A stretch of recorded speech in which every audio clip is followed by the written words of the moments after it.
예, 다윗이 이제 70살까지 살고 드디어 하나님 품으로 돌아가는 그런 시점이 다가왔습니다. 이때 유언을 남기죠. 예, 유언을 남기는데 다윗이 솔로몬에게 정말 주고 싶었던 유산이 뭔가 라고 했을 때 여호와 율법대로 살아라 라는 겁니다. 예, 이 말은 모세도 여호수아에게 담대하라, 강하고 담대하라 라고 하고 말씀으로 주의 말씀을 따라 살 것을 이야기했고, 여호수아도 또 다음 세대에게 강하고 담대하라, 예, 그리고 말씀에서 자랑구나 치우치지 말고 말씀대로 좀 살아라 라고 이제 그렇게 강건하게 부탁하고 있는 것을 보게 되죠. 다윗도 동일합니다. 내가 힘써 대장부가 되라 라는 겁니다. 이거는 이제 강건하라 라는 것이죠. 예, 이제 왕으로서 대장부처럼 그렇게 행동해야 된다라는 겁니다. 근데 이 대장부처럼 행동하는 것이, 살아가는 것이 어떻게 살아가는 건가라고 했을 때 여호와의 명령을 지키는 것이다, 이렇게 이야기하고 있죠. 그러니까 네가 세운 뜻을 따라서 살아가는 것이 아니라 하나님의 명령, 하나님의 말씀을 잘 이해하고 따르고 거기에 순종하고 살아가면 하나님께서 내게 형통한 길을 주시겠다라고 이야기합니다. 이것은 처음에 이제 하나님께서 다윗에게 약속했을 때는 이 조건이 안 붙어요. 하나님께서 일방적으로 다윗에게 이렇게 그의 집안과 그가 왕권이 영원해질 것이라고 이렇게 축복을 해주십니다. 근데 다윗은 솔로몬에게 이제 말씀을 전달할 때 보면 내가 그렇게 지켜라, 그래 하면 내가 무엇이든지 어디로 가든지 행통하리라 라는 이제 조건부로 이제 이야기를 하고 있죠. 그럼 이게 어떤 차이일까? 이제 그렇게 생각해 봐야 됩니다. 만약 이 말씀대로 조건부라면은, 예, 다윗의 그 말씀대로 솔로몬이 살았는가? 그렇지 않아요. 솔로몬이, 예, 하나님 말씀대로 살지 못하고 이방 여인들을 많이 불러들이고 또 황락도 즐기고 또 그렇게 살다가 그 자녀들에게부터 시작해서 이제 본격적으로 이스라엘이 타락이 일어나지 않습니까? 그러나요, 결국에는 이제 나라가 두 조각이 나고 북의 이스라엘은 아수르에 망하고 남유다는 바벨론에서 망합니다. 그런데 하나님께서 놀랍게도 이 유다 지파의 왕이 이렇게 왕 자리를 계속 바벨론의 포로로 잡혀감에도 불구하고 유지를 시켜주십니다. 그러니까 하나님께서 다윗에게 일방적으로 약속하신 이 약속이 그럼에도 불구하고 그쪽 다윗의 그 후손들이 하나님 말씀대로 살지 못함에도 불구하고 성취되고 이루어지는 것을 보게 되지요. 그 보면 이게 참 우리에게도 중요합니다. 예수 그리스도께서 우리에게 주신 이 생명, 또 예수 그리스도께 주신 이 언약이 주님께서 다 이루었다라고 이야기하시죠. 그리고 우리에게 복을 주셨습니다. 하나님 말씀대로 살아가면 이렇게 좋은 것이다 라고 했는데 우리가 참 그렇게 살지 못했다가 많아요. 그럼 이게 약속이 취소가 되는가? 아닙니다. 주님의 신실하심 때문에 그 약속이 계속 유지가 되고 결국에는 우리가 하나님 나라에 들어가게 될 것입니다. 이게 이제 성도의 견인이죠. 우리가 하나님의 말씀을 사모하나 우리가 실력 부족으로 그렇게 살지 못할 때가 많다라는 겁니다. 그런데 주의 사랑이 끝이 없고 한이 없어서 끝까지 우리를 붙들어 주십니다. 견인, 즉 견인차가 차 끌고 가듯이 우리를 끌고 가서 결국에는 구원에 이르게 하는 거죠. 그게 하나님의 사랑이고 하나님의 신실하십니다. 그런데 다윗은 왜 그러면 조건부로 그렇게 뭐뭐 하면 그렇게 하라 이렇게 조건부로 이야기하고, 또 우리 이제 신약에서도 우리 이제 목회자들이 이야기하고 또 사도들도 너희가 말씀대로 살아라 이렇게 하면 복을 받을 것이다, 이 긴장감을 주는가? 그것 또한 사실이기 때문입니다. 즉 생명이 있는데 생명답지 못하게 살아갈 수도 있는 거죠. 열매도 맺지 못하고 살아있는데 죽은 것과 비슷하게 살아가는 그런 식물 또 동물들도 있지 않습니까? 우리의 삶도 그렇죠. 그러니까 맛을 잃어버린 그 소금처럼 그렇게 살아가면 믿는 자나 믿지 않는 자는 구별이 안 되고 자기도 하나님을 믿는지 안 믿는지도 모르고 그렇게 살다가 생을 마칠 수가 있다라는 겁니다. 그러면 성경에서 말하는 부끄러운 구원을 받았다 이렇게 그렇게 이야기할 수 있겠죠. 근데 주님께서 생명을 주신 이유는 그렇게 믿는 건지 안 믿는 건지, 생명이 있는 건지 없는 건지, 그렇게 물에 술에 타는 건지 술에 물을 타는 건지 그렇게 사는 것이 아니라 성령에 취하여 확실하게 성령께서 주시는 그 8가지 열매들을 맺으면서 정말 천국에 있구나, 하나님이 나와 함께 하시구나, 주님 안에서 이와 같이 좋구나, 그래서 내가 죽을 때 정말 우리 자손들, 내 자손이라는 게 가장 사랑하는 자들 아닙니까? 나의 자녀들에게 이것만은 꼭 남기고 싶다. 돈이 아니라, 유산이 아니라, 건물이 아니라 하나님 말씀대로 살아라. 그게 너에게 가장 큰 축복이다 라는 진심을 담아서 이야기할 수 있는 그런 삶의 산정인이 되기를 원하는 거죠. 이게 생명이 있는 그런 생명이 있는 자의 모습 아닙니까? 우리 또한 그렇게 되기를 원합니다. 근데 가족들은 잘 알아요. 가족들은. 또 자녀들은, 부모들이 무엇을 위해서 살아가는지 바로 압니다. 입을 보는 것이 아니라 그들의 뒷모습을 보기 때문이죠. 그래서 정말 내가 주님을 사랑해야 됩니다. 정말 주님을 갖다 우선시 생각하고 먼저 그 나라와 그 의를 구하고자 하는 마음이 있어야 되고, 또 내 소견대로 살아가는 것이 아니라 주의 뜻을 따라 살고자 하는 그 치열함이 있어요.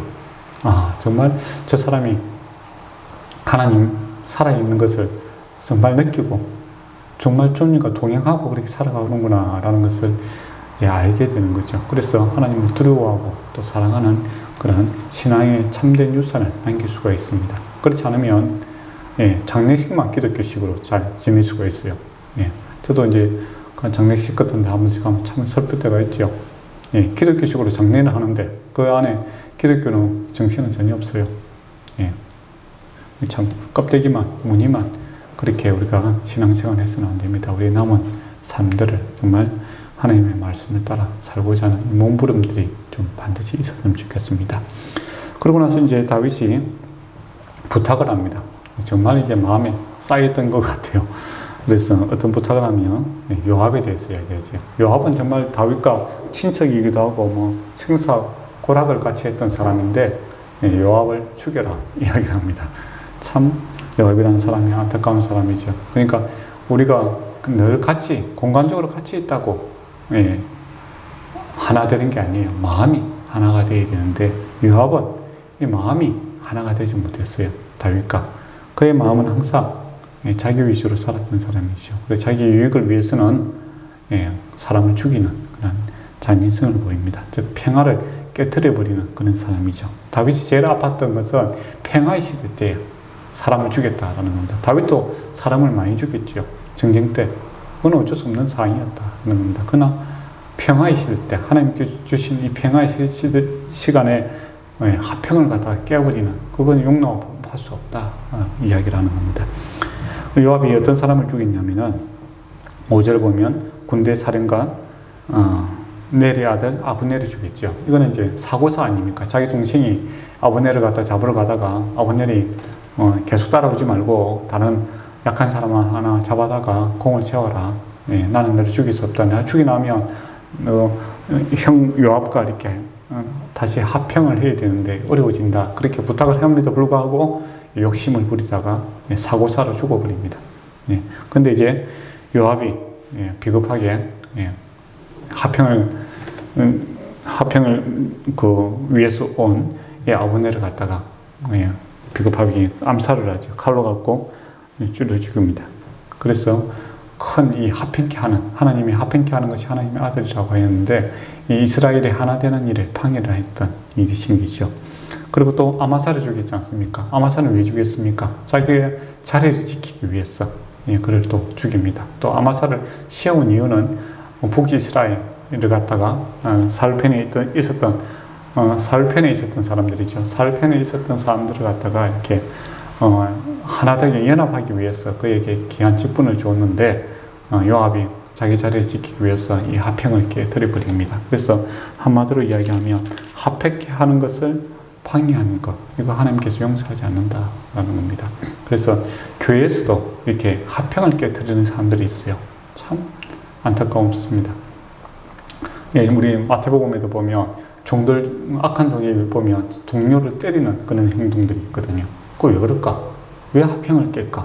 주님께서 화평하기를 원해서 하나님과 화평하기 위해서 십자가 지셨고 또 사람들과 화평을 위해서 십자가 졌는데 자기 이익을 위해서, 자기 욕심을 위해서, 자기 복수를 위해서, 자기가 또 높은 자리를 차지하기 위해서 이 화평을 저해하는 그런 행동들을 하는 사람들이 있습니다.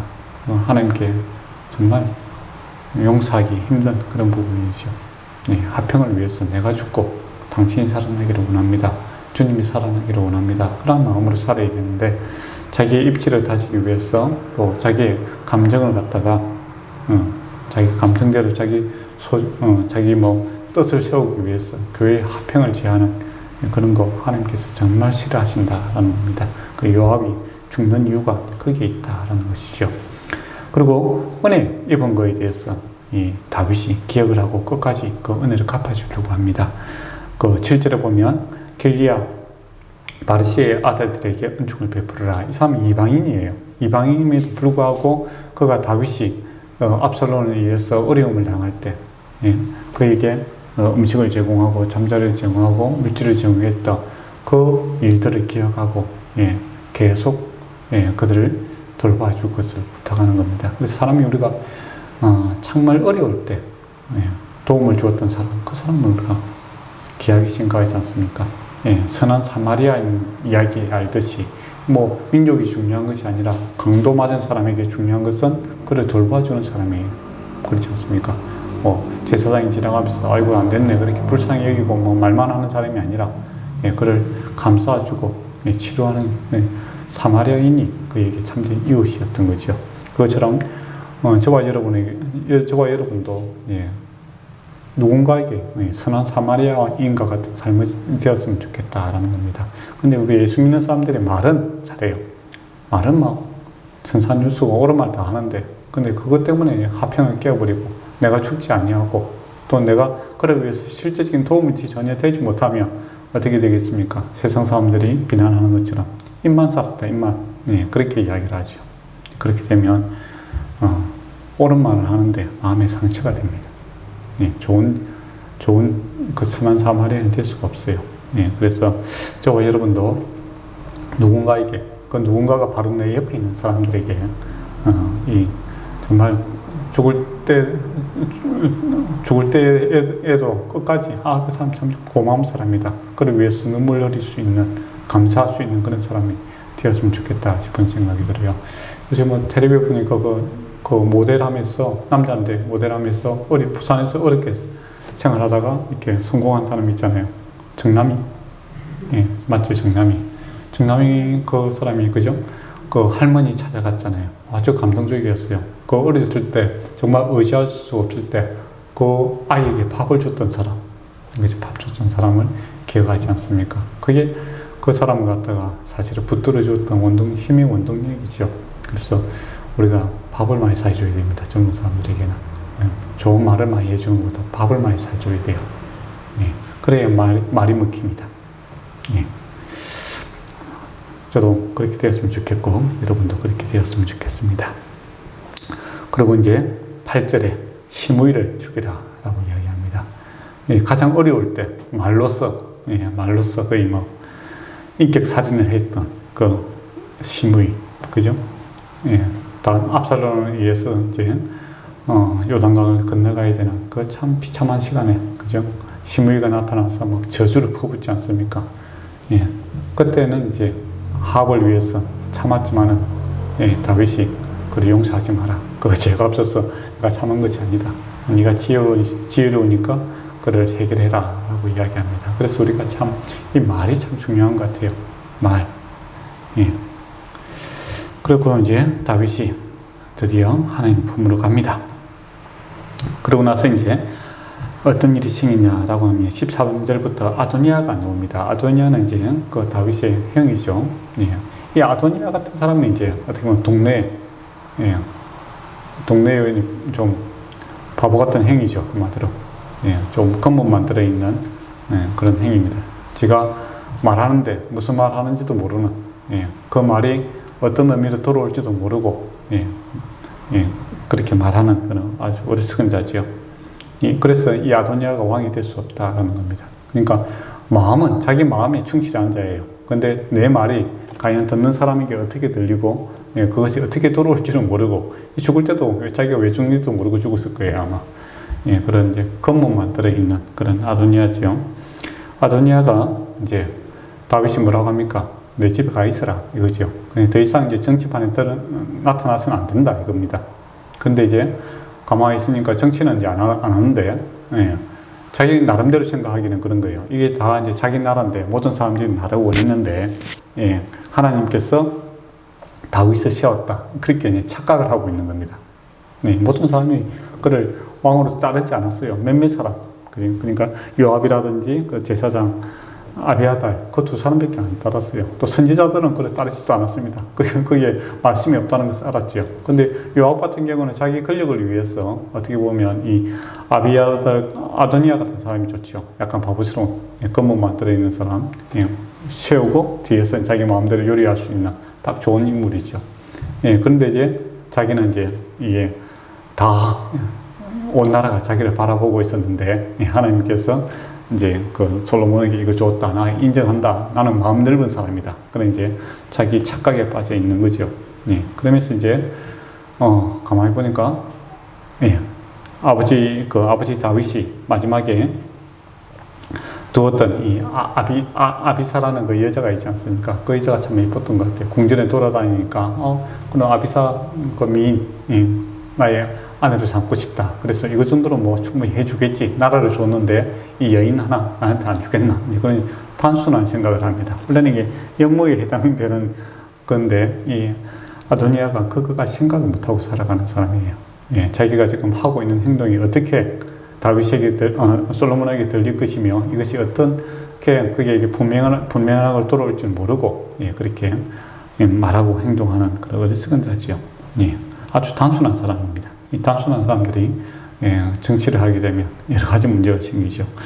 이 단순한 생각에 누굴 찾아갑니까? 바세바를 찾아갑니다. 그러면서 이제 자기가 3절을 보면 다 내 것이다. 이 왕위가 내 것이었고 자기 거라고 생각하죠. 온 이스라엘이 다 내 얼굴을 향하고 왕으로 삼으려 하였는데 그 왕권이 돌아가 내 아우의 것이 되었음은 여호와께로 말미암습니다. 내가 하나님 앞에 순종하고 내 말씀을 잘 듣는 사람이다. 이제 자기 이제 자랑을 하는 거지요. 내 마음이 넓은 사람입니다. 그리고 또 억울하지만 내가 참겠다. 그는 이제 허풍을 들고 있는 겁니다. 그러면서 이제 내 청을 거절하지 마옵소서. 이거는 꼭 들어줘야 된다. 이제 그런 이야기하지요. 바세바에게. 그러면서 이제 솔로몬 왕이 가서 수넴 여인을 아비사를 내게 주소서 아내를 삼게 해주소서 이렇게 이야기를 합니다. 그런데 왜 바세바에게 가서 이야기를 했을까요? 바세바가 궁 안에서 그 여인들을 왕비들을 다 이제 관리하는 이제 그런 역할을 하고 있는 거죠.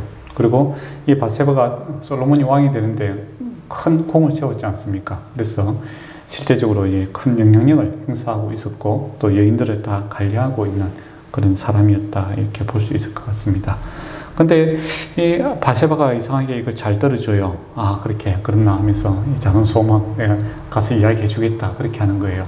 근데 이 바세바가 사실 좀 교환할 수도 있어요.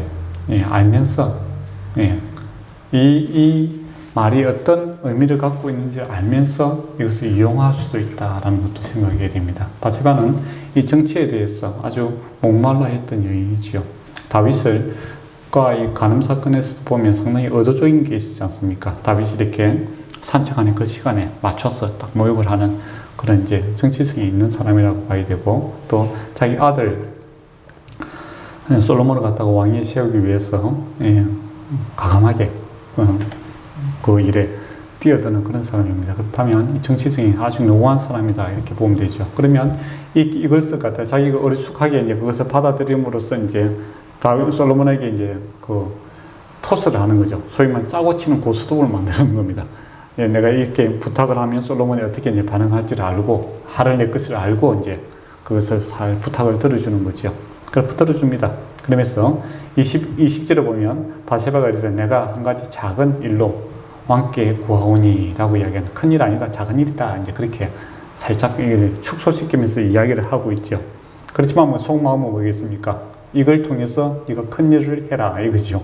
예, 이게 서로 짜고 치고 있습니다. 근데 그리고 또 19절에 보면 바세바가 그의 오른쪽에 앉았더라. 그러니까 솔로몬의 오른쪽에 앉았더라 이 말이죠. 그만큼 이 실세가 그 어떤 능력이 있는 사람이었다, 큰 일을 하고 있는 입장이었다라는 겁니다. 그러면 큰 이제 정치적인 성향이 아주 노공한 사람이었죠. 그러면서 이제 수넴 여인 아비사를 아비도에게 보내 아내를 삼으소서 이제 그렇게 이야기를 합니다. 그러니까 솔로몬이 뭐 잘 됐다 싶어갖고 바로 하는 내지요. 예, 큰 하는 내입니다. 그러면서 뭐라 합니까? 왕끝도 예, 아도니아를 위하여 수넴 여인 이사벨을 구함나이까 그는 나의 행위오니 그를 위하여 왕권도 구하옵소서. 그뿐 아니라 제사장 아비아다가 수레아의 아들 요압을 위하여 구하옵소서.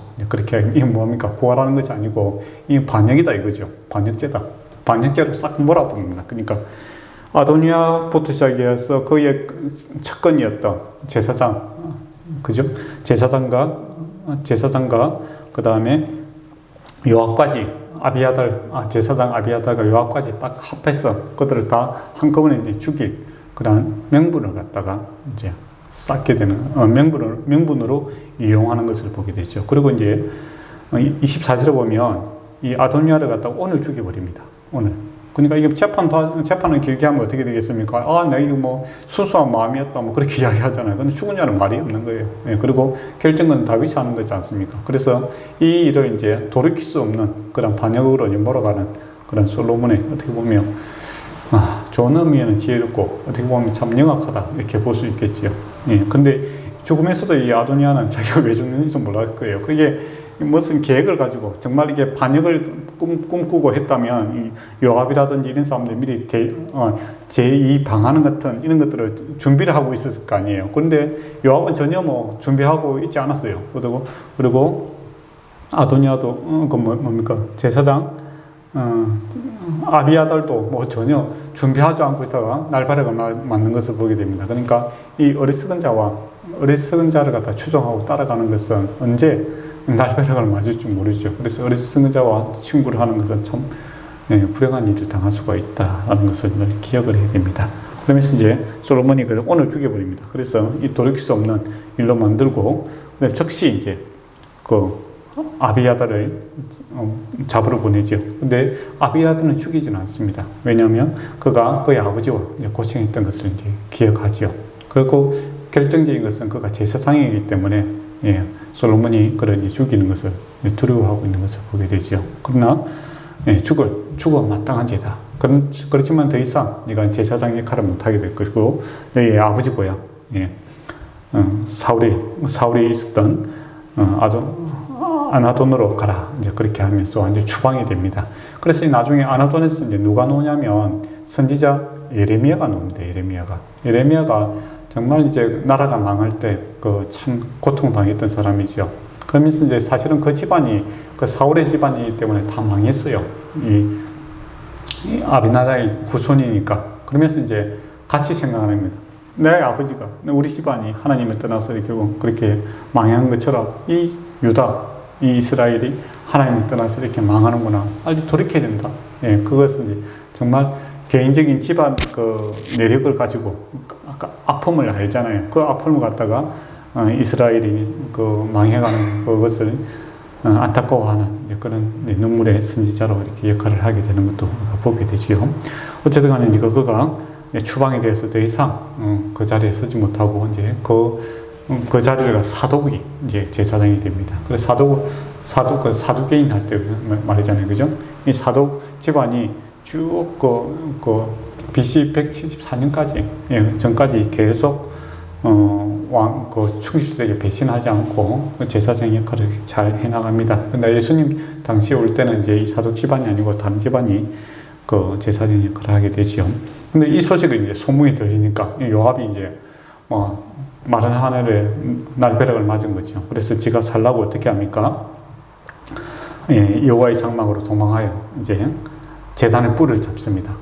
제단의 뿔을 잡은 사람은 이제 죽이서는 안 된다. 이제 그렇게 해요. 근데 이게 이제 바로 죽이서 안 된다는 게 아니고 재판 받기 전까지는 이제 살려두라 이거죠. 그러니까 제단의 뿔을 잡더라도 그가 살인을 했다든지 나쁜 짓을 했을 때는 그 죄 값을 받아야 되는 겁니다. 예. 근데 이제 요압이 이제 자기가 살기 위해서 거기 달려갑니다. 근데 달려가 잡고 있는데 솔로몬이 이 요압을 갖다가 재판하지 않고 죽여버려요. 왜 그랬을까요? 이미 온 이스라엘이 그가 무고한 자를 죽였던 살인자라는 것을 다 알고 있기 때문이죠. 그래서 그의 죄의 심판을 받게 되는 것을 보게 됩니다. 근데 이 일을 통해서 이제 솔로몬은 이제 그의 전적들을 다 죽여버립니다. 그리고 나서 이제 그의 왕권을 갖다 강화시키고 있는 것을 보게 되고 또 진정 이제 화평의 나라를 만들어가고 있는 그런 모습을 보게 되죠. 그리고 이제 36절에 보면 시므이가 있죠. 시므이 이제 다윗이 이 시므이는 원래 사울 집안의 사람입니다. 사울 집안의 사람이죠. 그가 이제 그를 부릅니다. 예루살렘에서 이제 떠나지 마라. 그리고 여기서 집을 짓고 있어라. 이제 그렇게 이야기하고 있죠. 근데 이 시므이는 밭이 어디 있냐면 이 요단강 동편에 있어요. 동편에. 예. 그런데 예루살렘이 떠나지 말라라고 하면 어떻게 되겠습니까? 재산권이 이제 침해가 되겠죠. 근데 이 시므이가 이제 딱 눈치 보니까 이거 자기도 이제 죽일 명분을 찾고 있는데 자기가 이렇게 새를 엉뚱한 짓 했다면 바로 죽을 거잖아요. 그래서 겁을 바짝 먹고 이제 예루살렘에 있습니다. 근데 이제 일이 생겨요. 종이 도망갑니다. 어디로 가냐면 가드로 가요. 가드는 예루살렘의 어느 쪽에 있습니까? 서쪽에 있잖아요. 예, 블레셋 땅이니까. 예, 그러니까 시므이는 그런 생각이 있는 거죠. 요단강 조금만 안 건너가면 되지 않겠는가 싶어서 그 종을 이제 잡으려고 가드에 갑니다. 근데 솔로몬이 이것을 갖다 뭐랍니까? 예루살렘 떠나지 말았는데 왜 떠났느냐? 떠나면 내가 반드시 죽인다고 했지 않느냐? 이렇게 이야기합니다. 근데 처음에 이야기할 때는 반드시 죽는다 소리 없어요.